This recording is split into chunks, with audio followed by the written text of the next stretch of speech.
gudoomiyaha xisbiga cadaaladda iyo daryeelka wicdi ee gobolka saaxil Rood Axmed Yaasin ayaa maanta wareysi khaas ah oo ay siisay TV-ga madaxa bannaan ee Bulsha TV ayaa waxay dhaliilooyin kala duwan u soo jeedisay xukuumadda madaxweyne Axmed Maxamed Maxamuud Silaaniyo oo ay ku eedeysay inay sharaf xumo ku tahay dowladda Soomaaliland inay wada hadallo la yeelato xukuumadda Soomaaliya ee hadda la soo dhisay golaheeda wasiirada oo xusaya qaranka Soomaaliland arrimaha waxa ka kooban shirka muqdisho ee maxay tolay wasiirka arrimaha dibadda iyo madaxweynuhu ka raadiyay iyadoo ay maxay tolay u tagayaan dawlad aan wali kala meermin oo dhisnayn ay ka bareeyaan in ay la kulmaan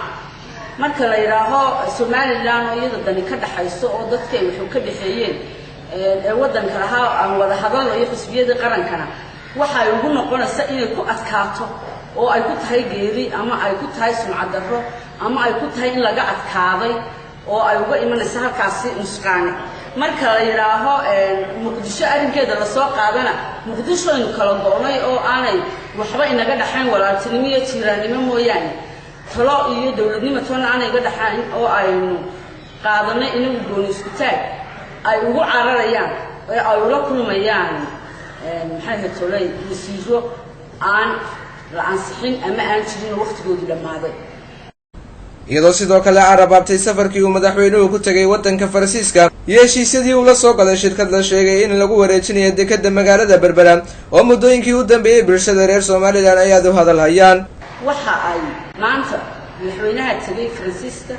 waxa aan dekeddii arrimo ay leedahay dekeddii baan Faransiiska maxay tolay shirkad la heshiiyay dekedda Berbera arrinkeedu ma aha arrin yar waxa weeyaan waa meesha kaliya qaranku ishii kaliya haydu lahaa ee dhaqaale wuxuu ka soo baxayeen ee dawladnimada iyo wax walba kala waday ee kala soconaysay ee aynu ku faanaynay aanu lahayn wax dooni guudkeed laga wada hadlo oo kolba shirkad yar caanaleeya iyo meel lagu meelaysto maaha